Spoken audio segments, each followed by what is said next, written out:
कौन ब्रह्मा का पिता है, कौन विष्णु की मां, शंकर का दादा कौन है, हमको दे बता। ये जानने के लिए कृपया सुनिए। जगत गुरु तत्वदर्शी संत रामपाल जी महाराज के अमृत वचन सर्व पवित्र धर्मों के पवित्र शास्त्रों के आधार पर।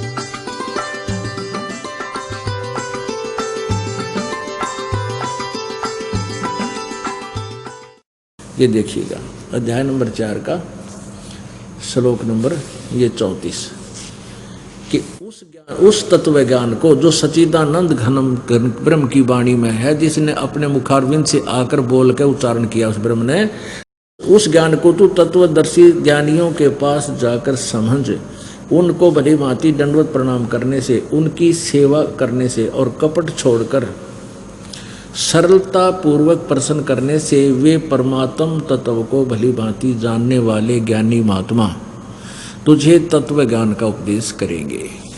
अब वो तत्वदर्शी संत होगा कैसा, इसकी पहचान भी अपने पवित्र सदग्रंथ इस श्रीमद् भगवत गीता जी में लिखा है 15वें अध्याय के प्रथम श्लोक में। ये देखिएगा,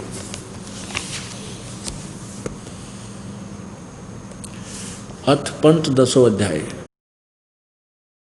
15वां अध्याय। ये देखिए प्रथम में क्या लिखा है, ऊर्ध्व मूलम अधः शाखम अश्वत्थम प्राहु अव्यम छंदासी यस्य प्रणानी ये तम वेद स वेदवित्। ऊर्ध्व मूलम अधः शाखम, ऊपर को जड़ वाला नीचे को शाखा वाला, यो अविनाशी पीपल का वृक्ष कहा जाता है। एवं माने अविनाशी और अश्वत्थम माने मजबूत वृक्ष, पीपल का वृक्ष समझो। प्राहु माने कहा जाता है संसार रूपी वृक्ष है। और छंदासी यस्य प्रणानी, उसके छंदासी माने विभागों को, छंद टुकड़ों को, उसके पत्ते आदि को, यह तम जो जानता है, स वेदवित्, यह तम वेद जो जानता है, वेद माने जानना होता है, जिसको उसका ज्ञान है। स वेदवित्, वह वेद के तात्पर्य को जानने वाला है, अर्थात वो तत्वदर्शी संत है। आदि पुरुष परमेश्वर मूल वाले, इन्हीं के द्वारा अनुवाद पढ़िए। यहाँ गलत किया इन्होंने, अधः शाखम, अधः का अर्थ इन्होंने लिख दिया ब्रह्मा रूप मुख्य शाखा वाले। ये ब्रह्मा विष्णु महेश के ऊपर इनकी बुद्धि है ना थी, अनुवाद के खाक करेंगे ये।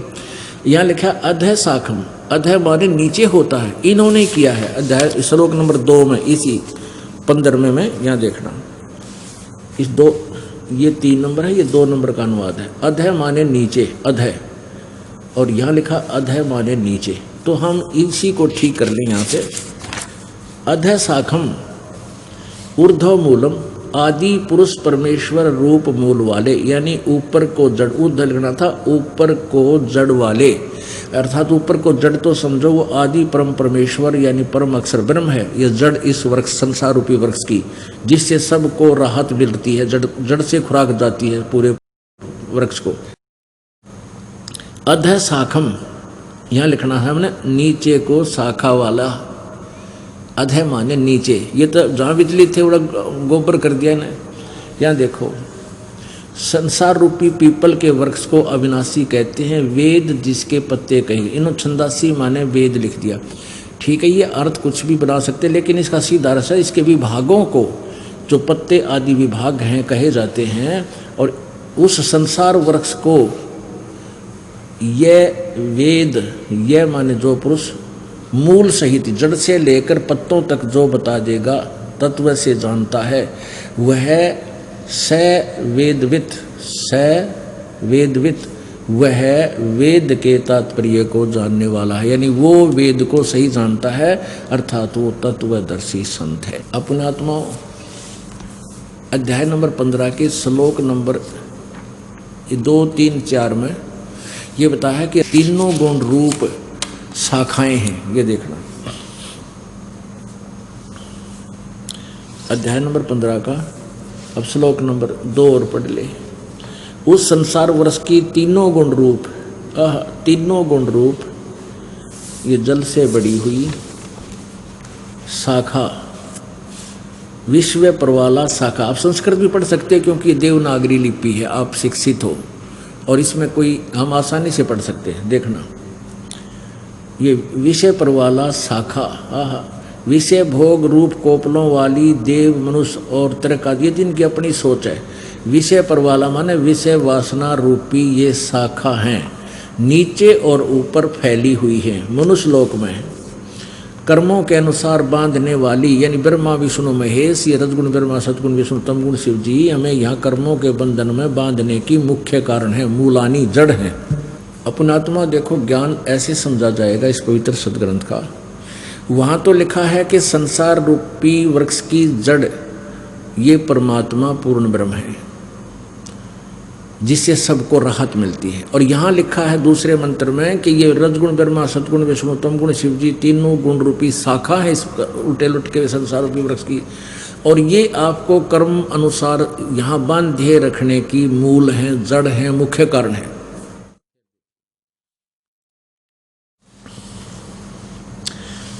ये दूसरा 15 में जाएगा।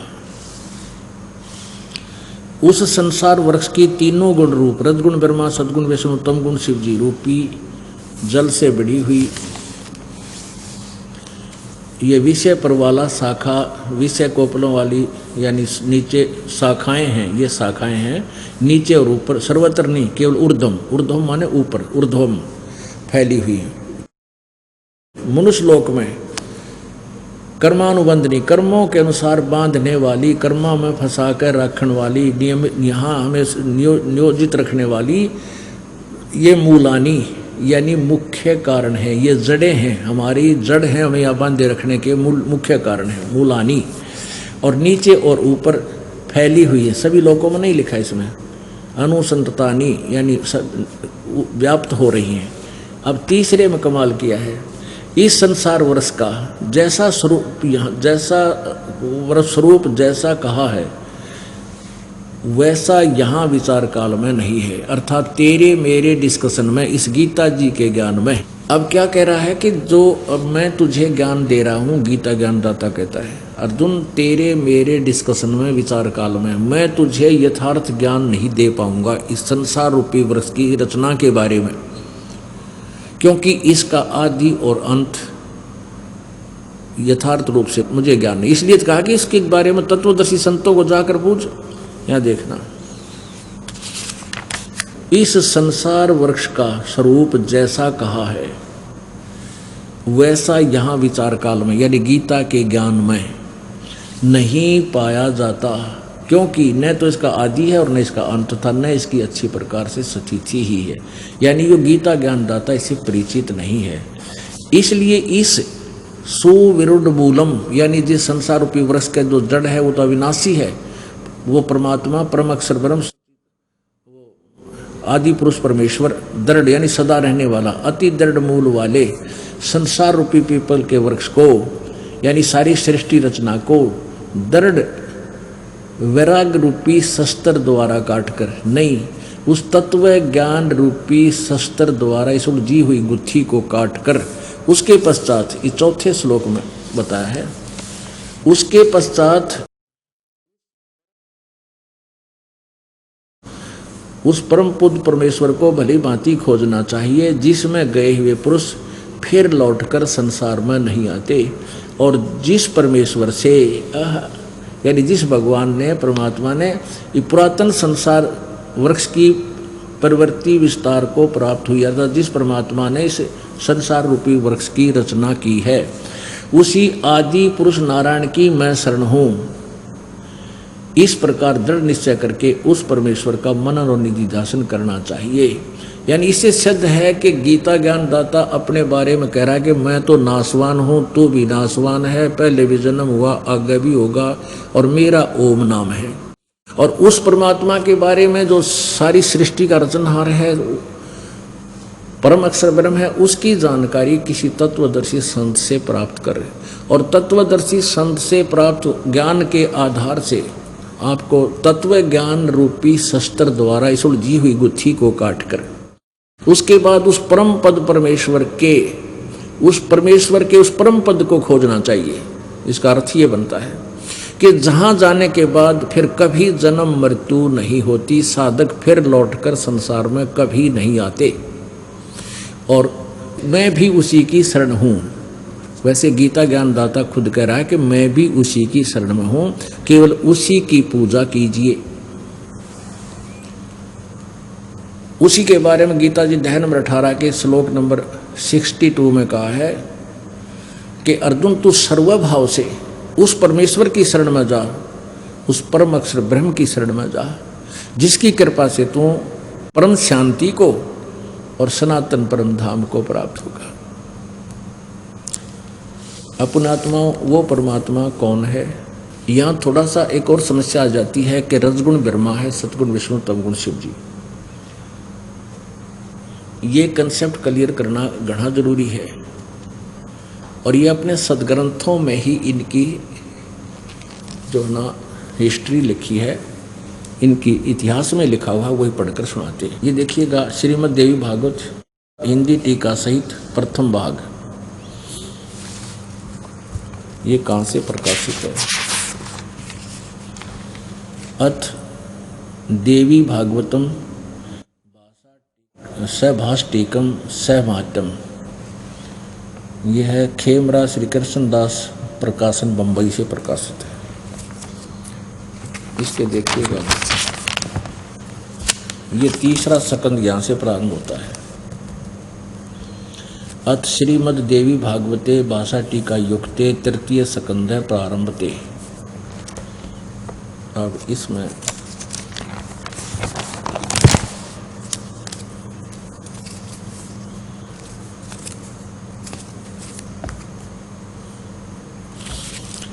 ये 11वां पृष्ठ है, इसका पृष्ठ नंबर 11 पर, और ये भाषा टीका सहित तृतीय सकंद अध्याय 5 में।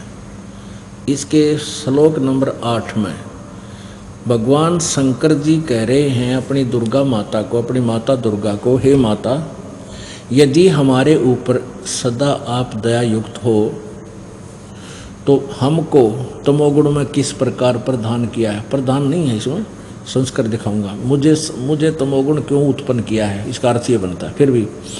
और ब्रह्मा रजोगुण और हरि सतोगुण,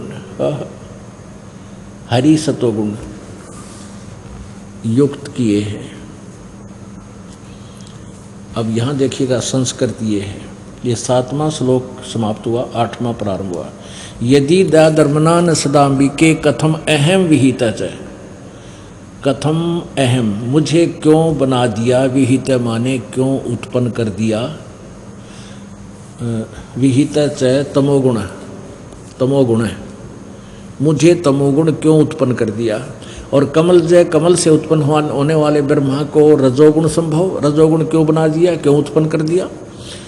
और सुवित है किमो सतोगुण हरि, और विष्णु जी को आपने सतोगुण क्यों बना दिया। इति सिद्धम के रजगुण ब्रह्मा है, सतगुण विष्णु, तमगुण शिव जी।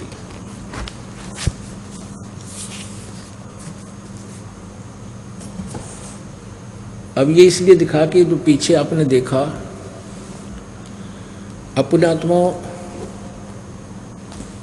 दास का केवल इतना ही प्रयत्न है। परमात्मा यही बता रहे थे कि गीता जी अध्याय नंबर 16 के श्लोक नंबर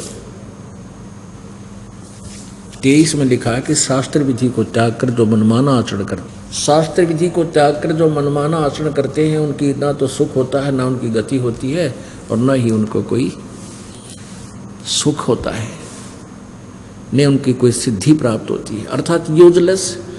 अब ये प्रसंग यहाँ से शुरू हुआ था कि न तो ब्रह्मा जी को ज्ञान है, न विष्णु जी को ज्ञान है, न शिव जी को ज्ञान है। अब यहाँ देखिएगा, ब्रह्मा विष्णु महेश जी की सती थी, उनके ज्ञान की सती थी। अब तभी हम परमात्मा को समझ पाएंगे, जिनको हम भगवान मानते थे उनकी सतीथि से परिचित हो जाएंगे, तभी हम उनसे हटकर अपने यथार्थ मार्ग पर आएंगे। ये निंदा नहीं है दास जो कर रहा है, ये तो एक अनमोल काम कर रहा है। यानी कई अनजान जो अज्ञान आधार पर आधारित हैं कहते हैं आपके गुरुजी तो दूसरों की आलोचना करते हैं, वो अपना ज्ञान बतावें। अरे अपना बता के न बात बिगाड़ रखी है, अपनी अपनी कह गए इस दुनिया के माँ, और बिन साहिब की बंदगी की ठोर ठिकाना ना। हम निंदा नहीं करते, हम सदग्रंथों को आपके रूबरू कर रहे हैं, और सदग्रंथों में जो लिखा है उनको आप सच्चा मानते हो, क्योंकि जो आपके गुरुजी थे वो यही बताते थे कि हम ये ज्ञान पुराणों से आपको बता रहे हैं, वेदों से बता रहे हैं, गीता जी से बता रहे हैं। आज उन्हीं को हम फिर पढ़ रहे हैं, वही इतनी सी बात है। देखिएगा श्रीमद् देवी भागवत,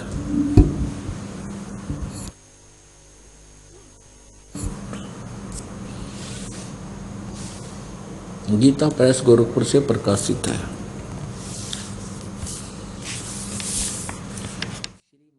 श्रीमद् देवी भागवत, संपादक हनुमान प्रसाद पोदार चिमनलाल गोस्वामी। और ये कहाँ से प्रकाशित है? मुद्रक एवं प्रकाशक हैं गीता प्रेस गोरखपुर, गोविंद भवन कार्यालय कोलकाता का संस्थान।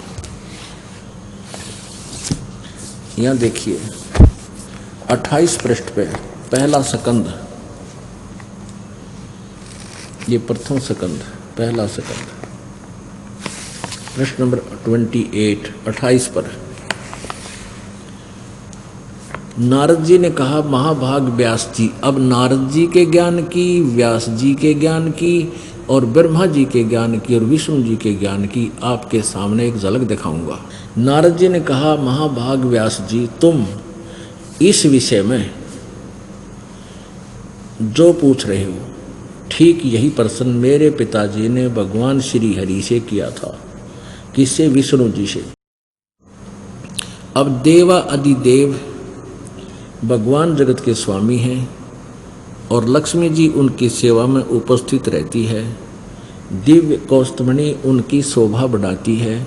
वे शंख चक्र गदा और शंख चक्र और गदा लिए रहते हैं, पीताम्बर धारण करते हैं, 4 भुजाएं हैं, वक्ष स्थल पर श्री वत्स का चिन्ह चमकता रहता है। वे चराचर जगत के आश्रयदाता हैं, जगत गुरु हैं, एवं देवताओं के भी देवता हैं। ये तो नारद जी की बुद्धि आली, और व्यास जी सुन ही रहा है, वो तो पहले अज्ञानी है। ऐसे जगत प्रभु भगवान श्री हरि महान तप कर रहे थे, उनकी समाधि लगी थी, यानी विष्णु जी घोर तप कर रहे थे। यह देखकर मेरे पिता ब्रह्मा जी को बड़ा आश्चर्य हुआ। उन्होंने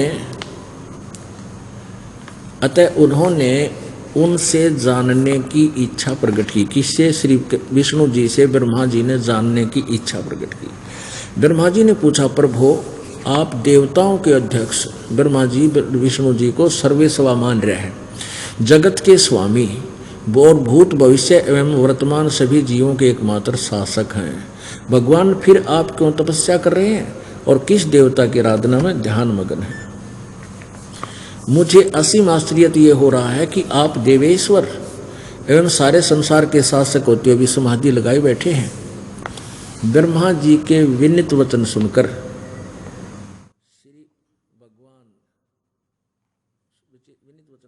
भगवान श्री हरि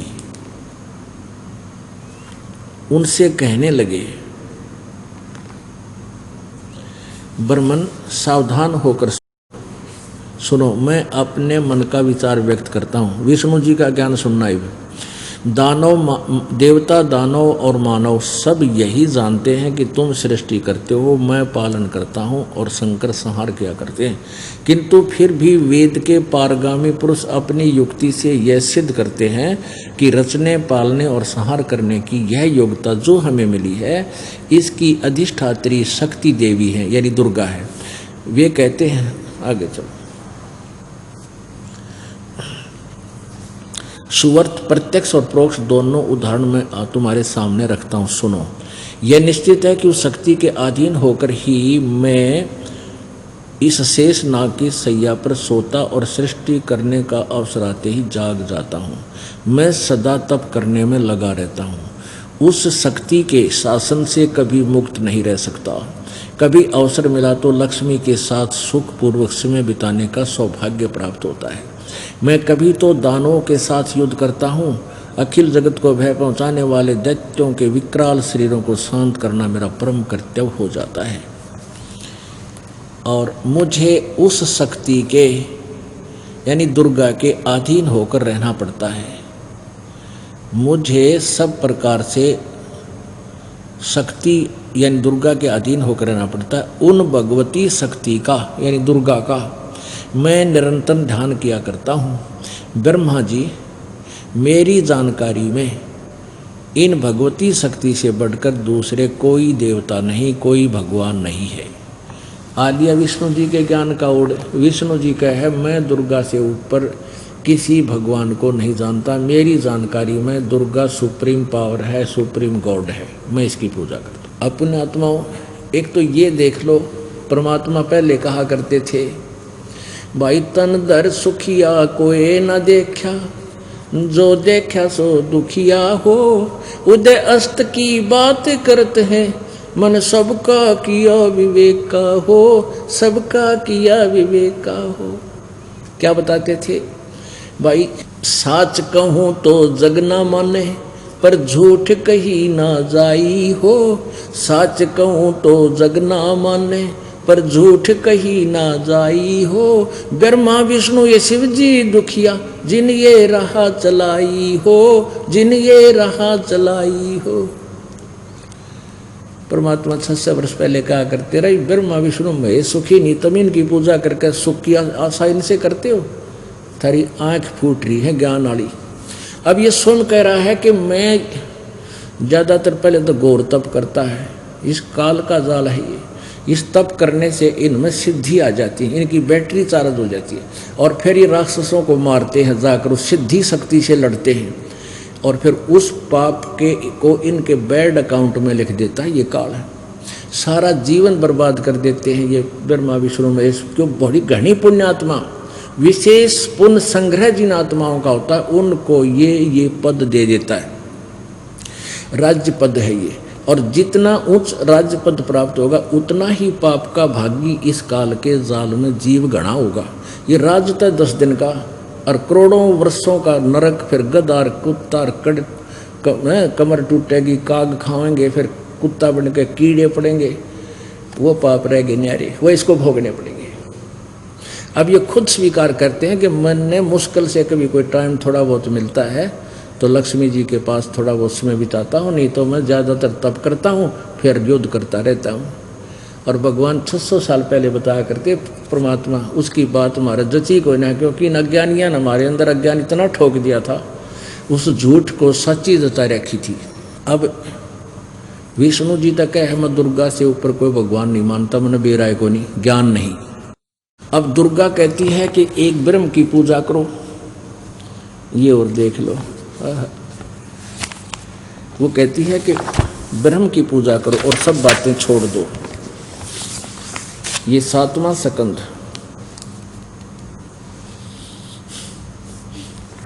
और प्रश्न नंबर 562 पे संक्षिप्त देवी भागवत। देवी के द्वारा हिमालय को ज्ञानोपदेश, ब्रह्म स्वरूप का वर्णन। श्री देवी जी कहने लगी, पर्वतराज ये हिमालय को ज्ञान दे रही है, हम यहाँ है उस ब्रह्म स्वरूप का वर्णन, हम ब्रह्म का स्वरूप ही पढ़ेंगे। इसने अपने बारे में थोड़ा लिखा, लेकिन वास्तविकता ये बता दी यहाँ पर, उस ब्रह्म का क्या स्वरूप है यह बतलाया जाता है, जो प्रकाश रूप सबके अत्यंत समीप में स्थित गुह है, हृदय रूप गुहा में स्थित होने के कारण गुहाचर नाम से प्रसिद्ध है, और महान पद अर्थात परम प्राप्य है। वह समस्त प्रजा के ज्ञान से परे है, अर्थात किसी की बुद्धि में आने वाला नहीं है, यह तुम जानो। जो परम अक्षर रूप है, जो सूक्ष्म से भी अत्यंत सूक्ष्म है, जिसमें संपूर्ण लोक और इन लोकों में विनिवास करने वाले प्राणी सतीत हैं, वही यह अक्षर ब्रह्म है, वही सबके प्राण है, वही सबकी वाणी है और वही सबके मन है। वह यह परम सत्य और अमृत अविनाशी तत्व है। यानी ब्रह्म को कदे अक्षर परम कह रही है, क्योंकि इसको भी ज्ञान नहीं है दुर्गा को।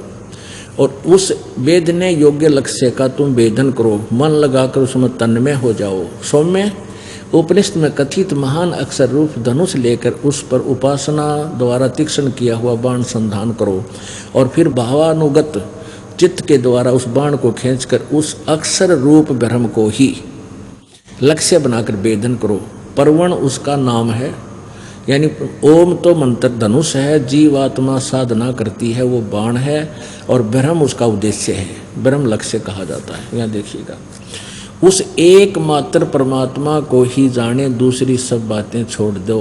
और उस एकमात्र ब्रह्म को ही जाने, दूसरी सब बातों को छोड़ दे। यानी और किसी भी देव की पूजा नहीं करनी, अपनी को भी मना करती है ये। यही अमृत रूप परमात्मा के पास पहुंचाने वाला पुल है। संसार समुद्र से पार होकर अमृत स्वरूप परमात्मा को प्राप्त कराने का यही सुलभ साधन है। जिस प्रकार रथ के चक्कर मारे लगे, यहाँ देखो, इस आत्मा का ओम के जप के साथ ध्यान करो। ओह, कि उस परमात्मा की भक्ति केवल ओम का नाम से जाप करो।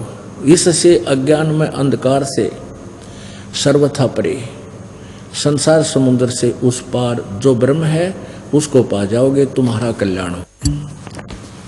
अब यहाँ क्या बताया है कि वह ब्रह्म 563 पृष्ठ पे, 563 पृष्ठ पे, वह यह सबका आत्मा ब्रह्मलोक रूप दिव्य आकाश में स्थित है, वहाँ पर रहता है, वहाँ उसका निवास है ब्रह्मलोक में। और पुण्यात्माओं, गीता जी अध्याय नंबर 8 के श्लोक नंबर 16 में लिखा है कि ब्रह्मलोक पर्यंत ये सभी पुनर्वर्ती में है, इनका वहाँ गए हुए प्राणी भी फिर जन्म मृत्यु में आते हैं। ये है श्रीमद् भगवत गीता अध्याय नंबर 8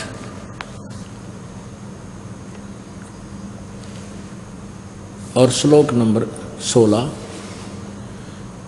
हे अर्जुन, ब्रह्मलोक पर्यंत सब लोग पुनरावर्ती में हैं। यहाँ देखना, इन पुनरावर्ती का क्या अर्थ दिया है, अर्थात जिनको प्राप्त होकर पीछे संसार में आना पड़े, ऐसे इसको पुनरावर्ती का इन्होंने यहाँ इसका सरलार्थ भी किया है। बताएं कि हे अर्जुन, लोक ब्रह्मलोक पर्यंत सब लोग पुनरावर्ती में हैं। अब यहाँ लिखा ना, इन्होंने आगे अनुवाद गलत किया है, परंतु किंतु मुझे कुंती पुत्र मुझे प्राप्त होकर पुनर्जन्म नहीं होता।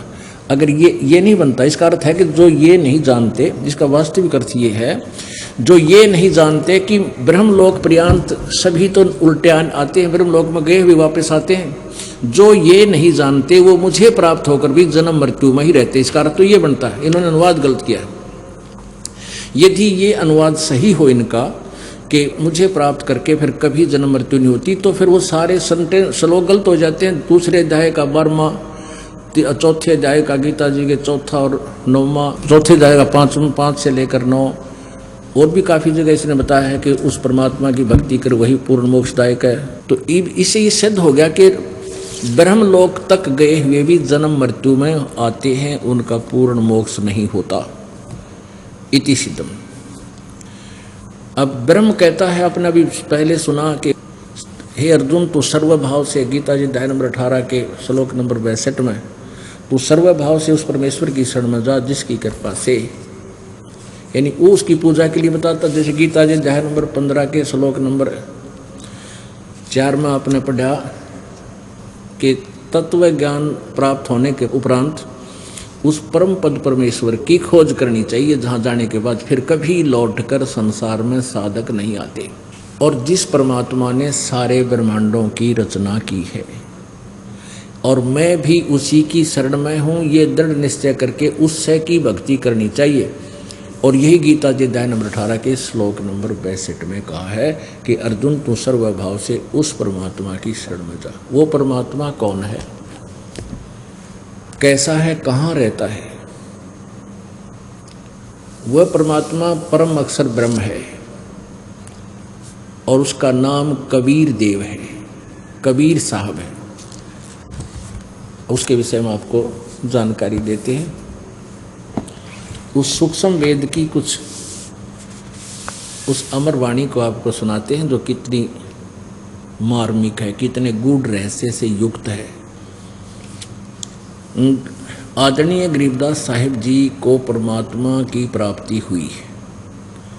परमेश्वर स्वयं आकर के उनको गांव छुड़ानी, जिला झज्जर, हरियाणा प्रांत, भारतवर्ष में वो स्वयं परमेश्वर पूर्ण ब्रह्म, परम अक्षर ब्रह्म एक साधु रूप बनाकर गरीबदास जी को खेतों में मिले, जिसमें गरीबदास जी अपनी ही गायों के पाली थे, गवाले थे।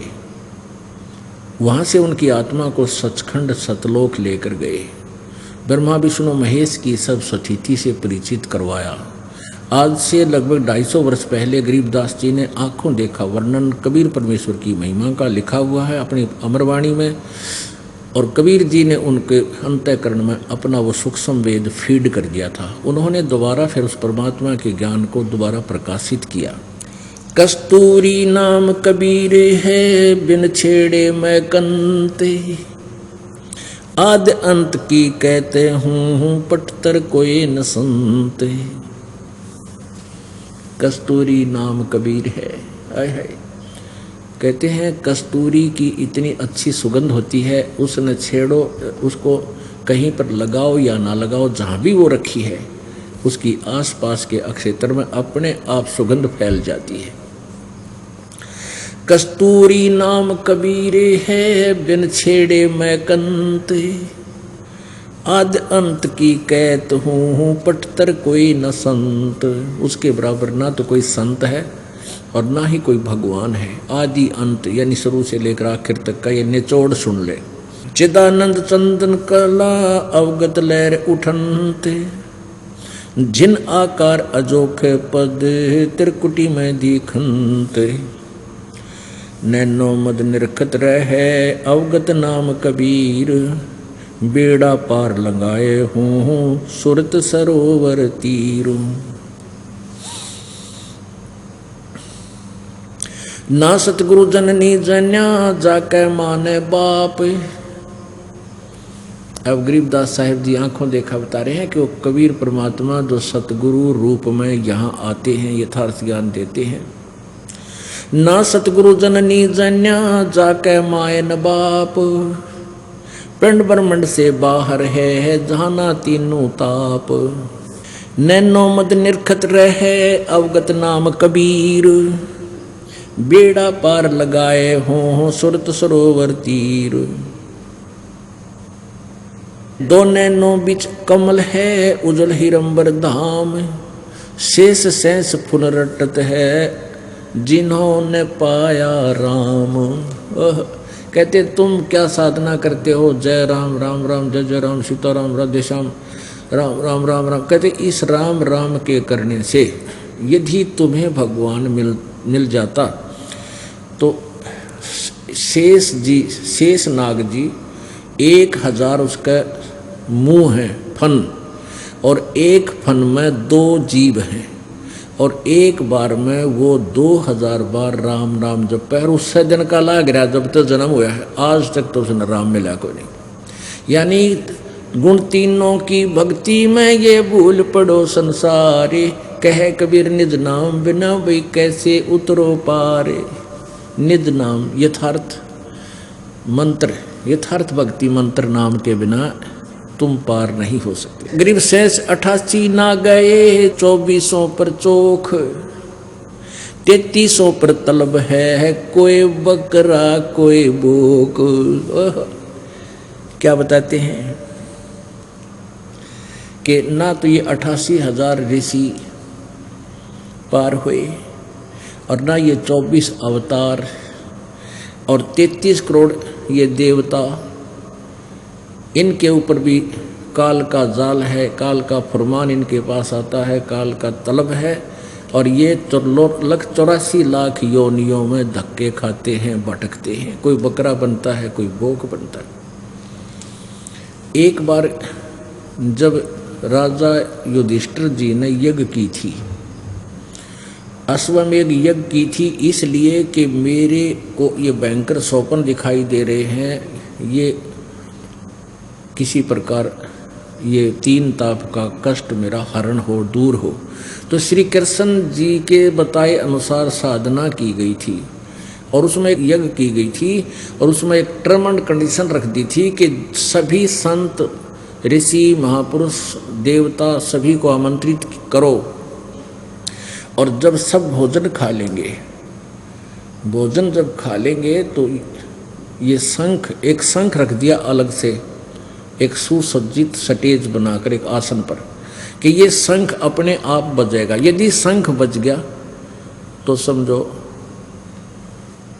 आपकी यज्ञ पूर्ण होगी, यानी तुम्हारा संकट निवारण हो जाएगा, अन्यथा नहीं होगी। तो उस यज्ञ में कौन आगे थे? 33 करोड़ देवता, 88,000 ऋषि, 12 करोड़ ब्राह्मण और ब्रह्मा विष्णु महेश गुप्त रूप में, और साथ में ये ज्योति निरंजन काल भी अन्य रूप धारण करके आ गया था और सभी ने भोजन कर लिया था, वो शंख नहीं बजा। तब श्री कृष्ण जी में प्रेरणा दी परमात्मा ने अपनी सतिथि को जीवित रखने के लिए। तो श्री कृष्ण जी ने भी भोजन खा लिया था। अब युधिष्ठिर जी ने पूछा, प्रभु हमारे पाप गणे हैं, हमने बहुत जुल्म किया महाभारत के युद्ध में, जिस कारण से हमारी यज्ञ पूर्ण नहीं हुई, शंख नहीं बजा और सभी ने भोजन खा लिया, प्रभु हम घने पापी हैं। श्री कृष्ण जी ने कहा था, भाई इसमें शंख बजाने वाला कोई साधक है ही नहीं, और ये जितने दिखाई देते ना अपने, ये भक्त नहीं है, ये ऋषि, ये मोक्ष मार्ग को पर नहीं लगे हुए ब्रह्मा, ये सभी देवता जितने 33 करोड़ देवता, 88,000 ऋषि, उसमें इसी तो बैठी थी ये वशिष्ठ मुनि जैसे और मारकंडे ऋषि जैसे और भाई सारे 9 नाथ 84 सिद्ध, ये गोरखनाथ जैसे भी आत्मा गुप्त रूप में वहाँ आई हुई थी, और उनके भोजन खाने से भी उनका यज्ञ संपूर्ण नहीं हुआ था। तो श्री युधिष्ठिर जी उनके मुंह की तरफ देख रहे हैं, श्री कृष्ण जी की तरफ, जैसे हक्के बक्के से रह जाते हैं कि ये भगत को ना। श्री कृष्ण जी में मालिक ने प्रेरणा दी, कबीर जी ने, और श्री कृष्ण जी बोला कि भाई ये भगत को नहीं, ये तो सारे 84 लाख योनिया में गधे कुत्ते सूर बनेंगे। अब युधिष्ठिर के उनके मुंह की तरफ देख रहा, जैसे आंखें फट जाती हैं। कृष्ण जी समझ गए कि ये मेरी बात पर यकीन नहीं कर रहा। श्री कृष्ण जी ने कहा कि युधिष्ठिर मेरी बात पर यकीन नहीं है? अगर नहीं जी, ऐसी कोई बात नहीं हो सकती, आप जो को और सच्ची ना हो, पर मेरी बुद्धि छोटी है, मेरे न्यूना जसदी से तोब बैठे ये 33 करोड़ देवता, 88,000 ऋषि, 12 करोड़ ब्राह्मण जो चारों वेदों को कंठस्थ किए बैठे, और यहाँ बैठे इंद्र के लोक की बात बता दें। कृष्ण जी बोले ये जंत्र मंत्र कर सके, इनका मोक्ष नहीं हो सकता। तब ना यकीन होता दिखा तो श्री कृष्ण जी ने अपना आशीर्वाद हाथ वो वहाँ पर वर्तमान सभी ऊंचे ऊंचे आसन पर बैठे नो जच का कति ना धोकर एक गच अच्छा भोजन खाना था, तो यूँ बैठे उनको यूँ हाथ कर दिया सबकी तरफ एक बार, और फिर कहा कि देख युधिष्ठिर, इनकी आगे आने वाले जन्मों की सतिथि, कोई तो बकरा बना खड़ा अपने आसन पर, कोई गधा बना खड़ा, कोई कुत्ता, कोई केचुआ, कोई सांप, कोई किसी प्रकार के, हर प्रकार की उनकी अलग अलग से, कोई कई एक ही प्रकार की योनि प्राप्त करेंगे ऐसे उनके। अब युधिष्ठिर जी ने जब ये देखा, आंखें बंद कर ली और कहा, भगवान इस लीला ने रोको, इस लीला को रोको। श्री कृष्ण जी बोला, लीला को नया सच्चाई है, इनके पास यथार्थ भक्ति नहीं, तो मान बढ़ाई के भूखे हैं, सिद्धियां प्राप्त किए, यहाँ फूले फिरे हैं, एक दूसरे पर चौधरी पाक रहे हैं, ये मोक्ष मार्ग नहीं है। परमात्मा ने, क्योंकि परमात्मा ही साची बुलवाता है। जैसे गीता जी का ज्ञान देते समय परमेश्वर ने इस काल से सच्चाई को, आदि मैं काल हूँ, सब ने खान आया हूँ, और वो परमात्मा कोई और है ना, तो कति ना बोलो, उस परमेश्वर के हाथ में रिमोट है। हमसे कितने सियाणे बंडा, हम जीव के जीव हैं, तो इसलिए उसने बुलवा दिया ना, तो कति ना बताओ इतने दिन हो गए इसना कबाड़ कर रखा, अंधेरे में डाल रखे थे।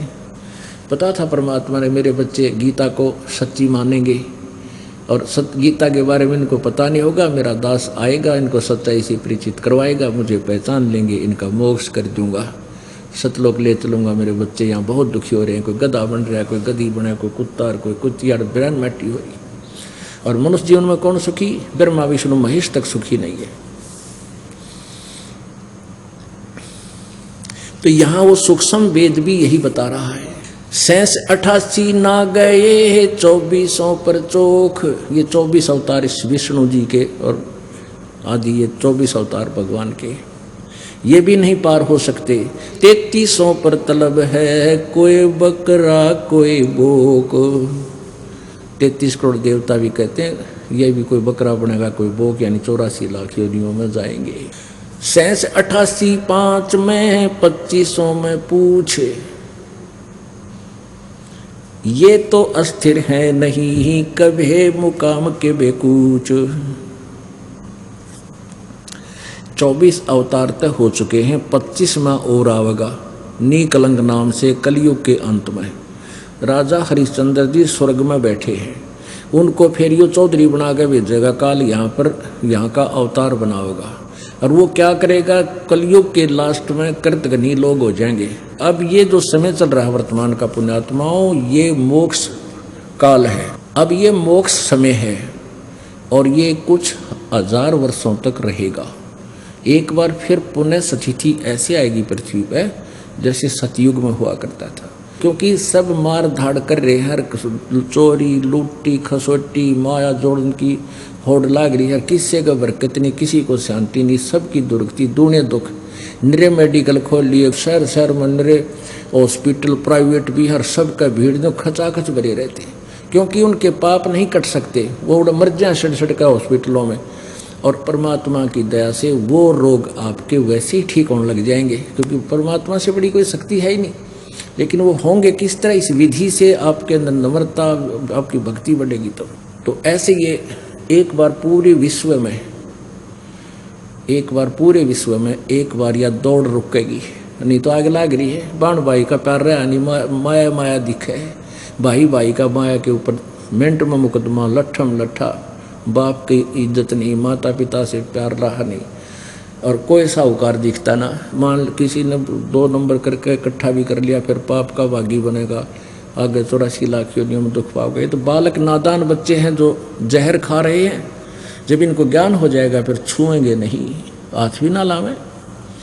तो अब ये समय बहुत अच्छा चल रहा है। लास्ट अब क्या होगा? जब ये युग, ये कुछ समय है, मालिक का ये ज्ञान पूरे विश्व पर जाएगा, इसने कोई नहीं रोक सकता, क्योंकि सबको जरूरत है परमात्मा की, और यहाँ सुख होता है सबको। तो वहाँ जाने के बाद तो फिर लास्ट में कति कृतघ्नी प्राणी हो जाएंगे, भक्ति कोई करेगा ही नहीं, क्योंकि अभी तक तो ये ही नहीं पता था भगवान कौन है, मंत्र कौन सा जिस तो भगवान मिले, ये रोड़ा रड़ा रखी थी बात। अब ये कंसेप्ट क्लियर हो गया। अब कबीर परमात्मा ने क्या बताया था कि 9 मन सूत उलझिया, ऋषि रहे जखमार, और सतगुरु ऐसा सुड़ जाए दे उड़ जाए ना दूजी बार। 1 किलो सूत हो ना, सूत धागा, पहले कच्चे सूत होया करते, वो उलझ जाता, जब उन्हें खींचा तो टूट जा, गांठ पड़े, वो धीरे धीरे सुलझाना पड़ता था। वो सारे दिन में 1 किलो भी सुलझ कर नहीं देता था। परमात्मा कहे इन ऋषियों ने, अज्ञानियों ने, इन महर्षि कहलाने वाले कथित ऋषियों ने इस ज्ञान को अज्ञान बना दिया, 9 मन सूत उलझा दिया, उल्टी कथा सुना के वेद विरुद्ध ज्ञान दे के सबके हृदय में यो अज्ञान ठोक दिया। अब 9 मन सूत उलझा रखा है इस ज्ञान का, और कहते हैं 9 मन सूत उलझिया, ऋषि रहे झकमार, और सतगुरु ऐसा सुलझा दे उलझ ना दूजी बार। अब यो ऐसा सूत सुलझा दिया गया है, ये तत्व ज्ञान रूपी एक ऐसा रोशनी दे दी है, ये सारा सूत सुलझा कर तय करके रख दिया। अब ये उड़ जलेगा, इस कलयुग में नहीं उड़जेगा यो ज्ञान, जिसने भक्ति चाहिए। अगर भक्ति करना बंद कर देंगे वो अलग बात है, क्योंकि ये कुछ दिनों तक ये साइंस काम करेगी। अब पुण्यात्माओं, आज साइंस के चक्कर में आकाश में बना के विमान घूम रहे हैं, इससे भूल गए भगवान को। अगर 2 वर्ष वर्षा ना करे परमात्मा, ये धरे के धराए रह जाएंगे। कंप्यूटर, सैटेलाइट, नेट, इंटरनेट, इन्हें कोई देखनी आई ना रहेगा, मर जाए भुगत भुगत तरफ तरफ का। तो एक समय ऐसा आएगा कलयुग में, फिर काफ़ी वर्षों के बाद वर्षा बंद हो जाएगी। ऐसे वर्षा पड़ा करेगी जैसे वो, इस साइंस का नामो निशान नहीं रहेगा। और सब कृतघ्नी प्राणी हो जाएंगे, मांस, कच्चा मांस खाओगे, चोरी जारी करके सारे, मतलब ऐसा बुरा हाल हो जाएगा। और 5 वर्ष की लड़की के संतान होनी शुरू हो जाएगी। 20 वर्ष की आयु होगी, उसमें 5 खंड होंगे। 15 वर्ष की आयु में सभी मनुष्य, स्त्री पुरुष, युवा भी हो लेंगे, बूढ़े भी हो लेंगे, मर भी लिया करेंगे। और बिल खोद के, क्योंकि कद बहुत छोटा हो जाएगा, 1.5 फुट का, और पूरी पृथ्वी पर जैसे कीड़े मकोड़े हुआ करें, इतनी जनसंख्या हो जाएगी, बिल खोद खोद का अपने वो मकान बना लिया करेंगे। और फिर इतने कृतघ्नी हो जाएंगे, भगवान का कोई नाम रख लेगा नहीं, सभी दुष्ट हो जाएंगे। तो उस समय ये निकलंक नाम का अवतार होगा। 25वां अवतार, और 10वां भी उसी को कहते हैं, 25वां भी उसी को कहते हैं। उसकी बहुत लंबी खड़ग होगी, तलवार होगी, वो अच्छी मजबूत शरीर का होगा। और फिर इनको ऐसे काटेगा जैसे अड़ंगा काटा कर किसान खेत में, इन सभी को मारेगा। उस समय किसी के हृदय में जरा सा भी कोई परमात्मा की जगह बची हुई होगी। वो कौन होंगे?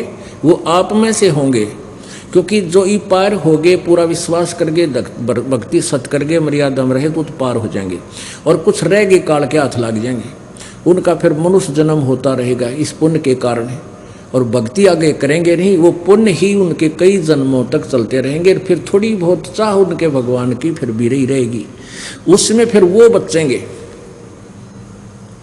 और जमीन जो है 3 हाथ समझो, 4.5 फुट नीचे तक, इसमें ऊपर से लेकर 4.5 फुट तक उपजाऊ अंश नहीं रहेगा।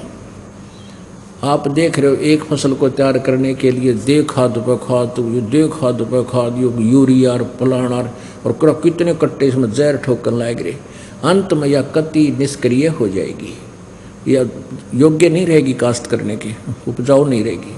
तो फिर क्या होगा कि फिर बहुत ज़बरदस्त वर्षा होगी, पूरी पृथ्वी पर जल ही जल कई फुट खड़ा हो जाएगा। और कई वर्षों में जाकर के वो धीरे धीरे सूखेगा। और नीचे जो जहर चला गया पृथ्वी में, वो ऊपर आएगा, ऊपर आकर के वो ऊपरली सतह पर, पृथ्वी को नीचे से फिर घास जमेगा, ऊपरली सतह पर वो विष खत्म हो जाएगा। और नीचे से उपजाऊ अंश काफ़ी वर्षों तक जब उसमें खड़ा रहने से फिर घास फूस पैदा होगा पृथ्वी पर, पेड़ पौधे हो जाएंगे हरिये पे। और वातावरण दूषित होने के कारण आपका कद घट जाएगा, इस जीव का कद, हाइट कम होती चली जाएगी। तो प्रदूषण को फिर ये वृक्ष ठीक करेंगे, पूरी पृथ्वी पर वन ही वन हो जाएंगे। और सारे जो प्रदूषण को, वन ऑक्सीजन को छोड़ेंगे, कार्बन डाइऑक्साइड ग्रहण करेंगे। इस प्रकार ये पूरे वातावरण को फिर परिवर्तित कर देंगे। और फिर क्या होगा कि माता पिता तो छोटे छोटे होया करेंगे, और बेटा बेटी उनसे दुगनी उम्र के, दुगनी हाइट के होने लग जाएंगे कुछ ही दिनों में। और फिर सतयुग प्रारंभ हो जाएगा।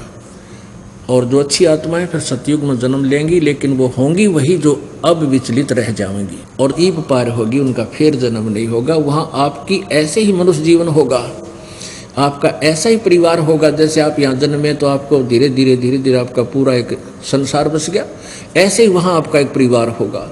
जो अच्छी आत्माएं आपके बच्चे हैं, अगर वो भक्ति करके तो जो के तो ये बच्चे आपके साथ वहीं आ लेंगे।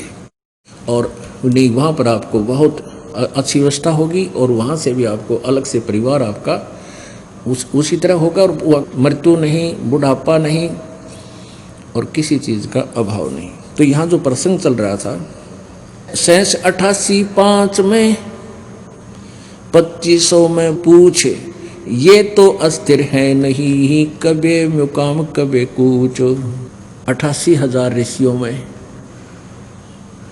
और ब्रह्मा, विष्णु, महेश, माया और धर्मराया, इन 5 को में, और फिर ये तो अस्थिर है नहीं, और कदे मुकाम कदे कूच, यानी इनकी भी सबकी जन्म मृत्यु होती है। ये स्थिर नहीं है, ये अविनाशी नहीं है। 10वां तो अवतारे है हिमालय का नीर, बहुतक गोते खाएंगे सतगुरु कहे कबीर। शब्द संदेशा कहते हूँ भिन्न भिन्न भेद विचार, इसको माया जानियो हो 9-10वां अवतारे। माया माने ये भी जन्म मृत्यु के अंदर माया के खिलौने हैं। 9वां और 10वें जो अवतार हैं ये भी माया ही के अंदर, काल के अंदर ही उलझ पुलझ हैं। कृष्ण कन्हैया राम हैं ये बलि 52 अवतार, अरणा कुश नरसिंह है सब माया विस्तार। वो तो अचल अनूप है नूरी दे शरीर, वो परमात्मा और है जिसका नूरी शरीर है, तेजो में शरीर है, तेज पुंज का शरीर है। अब हमारा शरीर है 5 तत्वों के पुंज का, पुंज माने समूह, 5 तत्वों का पुंज है, और वो केवल एक नूरी तेज पुंज का शरीर है परमात्मा का। निराकार शरीर है मालिक, निराकार है परमात्मा, निराकार नहीं नर आकार, मनुष्य जैसा साकार है। धरता को करता कहें बड़ा अंदेशा मोहे, पारस पद भेंटा नहीं जिसको कहिए लोए। लोक अलोक द्वीप सब पूर्ण पद प्रकाश, धौल धरनी सब जावेंगे थिर रैसी आकाश। घट में शोक से लक्षलाइए सूतक बड़ा अंधेरे, ये दम गिनती के दिए भाई फेर सको तो फेर। है निचोड़ कर दिया सारे ज्ञान का। क्या बताते हैं कि घट में सूतक बढ़िया, सब के अंदर जो ना शोक सिलसिला, ये सूतक बढ़िया अंधेरे। अब सूतक पातक बोलते हैं, सूतक कहें किसी का खुशी होगी बालक हो गया, और पातक कहें मृत्यु हो जा। कहते हैं दुख और गम ये तो यहाँ आपके सदा बने रहेंगे थोड़े बहुत, और ये दम गिनती के दिए भाई फेर सके तो फेर। ये गिन के मनुष्य जीवन दे रखा आपको, आपके श्वासों की गिनती करके आपका जीवन निर्धारित किया हुआ है। और एक मनुष्य के श्वास की कितनी कीमत है। होय होय कहता हूँ कई जात हूँ कहूँ बजा कर ढोल, और श्वास जो बिना नाम के जात है, ये 3 लोक का मोल, कबीर जी कहते हैं। अब क्या बताते हैं कि घट में शोक सिलसिला और सूतक बढ़ा अंधेर, ये दम गिनती कीजिए तो फेर से कहते फेर। अब कोई कहता जी मैंने नाम ना जपया 2 दिन, क्यों नहीं जपया भाई? अब टेंशन सी होगी थी। अच्छा भाई टेंशन में नाम मत छोड़ा, तने रोटी खानी छोड़ी ना, पानी पीना छोड़ा ना भाई, और टाइम लगा जब सिनेमा भी देखा तने है तेरा गजब भैया। और छोटी मोटी, क्योंकि आप बहुत ज़्यादा पाप से ग्रस्त हैं। धीरे धीरे जैसे कपड़ा घना मैला हो गया, एक बार साबुन लाया तो थोड़ा सा कुछ दिखेगा, अखाई साफ होने लग गया, फिर 2 बार 3 बार 4 बार साबुन सुबुन लाने से फिर उज्जवल होगा। तो ऐसे ही आप जी भक्ति कर रहे हो, धीरे धीरे आपके युगों युगों के ढेर हैं पाप कर्मों के, और ये साबुन और जल अभी प्राप्त हुआ ही शुरू है आप लगाने इसमें, अब देखना निर्मल हो जाओगे। तो इस दौरान, अब जैसे इस दौरान जो जीवन है आपका, इसमें थोड़ी बहुत ठूठा बनी रहा करे, और भक्ति नहीं छोड़नी चाहिए। भक्ति करें पार पड़ेगी, नहीं तो फिर भक्ति छूट गई और ये तो और ज़्यादा बढ़ जाएंगे चूँचात है। एक समय एक दरोगा जी घोड़ी पर चढ़ा जा था, कहीं आ रहा था SHO, और गर्मियों के का समय मौसम था, उस घोड़ी को भी प्यास लग आई और खुद को भी बहुत जोर की प्यास लग रही। एक किसान रहट के द्वारा पानी निकाल रहा था, सिंचाई कर रहा था अपने खेत में। पहले रहट होते थे, पुली सी लगाई जाती थी, ऊपर पुली के ऊपर चैन के ऊपर बाल्टियां वेल्ड करके नीचे से भरकर आती थी, वह पुली घुमाई जाती थी बैलों के द्वारा, जैसे कोल्लू घुमाया करें। तो पहले इसे जुगाड़ होया करते, एक लंबा सा लठ लेकर उसकी पाट बनाया करते, कोल्लू में डालकर वो सारा जुगाड़ को में, तो वो पुली चर्रक करे जो वो चाल है, कुछ कोल्लू चर्र चूँ वो ऐसे चलता था, नीचे तो पानी भरका था तो लोड में वो पुली में चूं चर ये होती रहती थी। अब दरोगा जी ने देखा कि सामने पानी निकल रहा है, वहाँ पानी मैं भी पीऊँगा और अपनी घोड़ी को भी पियाऊँगा। और घोड़ी पर चढ़ा और उसके निकट आया तो घोड़ी उस रेट्स के चलने से वो चूं चूं जो हो रही थी, ची चूं चूं चल रही थी, उसने बिदक गई और बिदक कर दूर बाज गई। दरोगा जी गुस्से में कहने लगे, रहो रेट वाले, इस चूं चूं को बंद कर, मेरी घोड़ी डरती है। उसने रेट रोक दिया, बैल रोक दिए तो चूं चूं खत्म होगी, तो गिल्ला पानी खत्म हो गया, क्योंकि चूं चूं तो चल रहा था वो पानी तो। और वो आगे खेतों में सूखे खेत थे, साथ पी रहे थे जल, तो घोड़ी निकट लेकर आया तो जल नहीं पाया।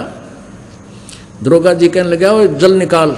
उसने फिर बैल आंक दिया, फिर चूं चूं हुई तो घोड़ी फिर 1 किला दूर जा खड़ी हुई। ऊपर दरोगा जी उसने कहा, रे चूं चूं को रोक। उसने फिर बैल रोक दिए और फिर निकट आया, कहने लगा पानी निकालो। पानी निकालने के लिए फिर चूं चूं, वो अब घोड़ी फिर बाज गई। अब वो किसान बोला, दरोगा जी इस चूं चूं में पी गए तो पी गए ना, दोनों मरोगे तुम। तो भैया संसारिक जो टेंशन पेंशन थोड़ी बहुत चूं चूं हो जाएगी, लेकिन इस राम नाम ने पिए जाइयो ना तो बिरन मट्टी हो जाएगी। बोलो सतगुरुदेव।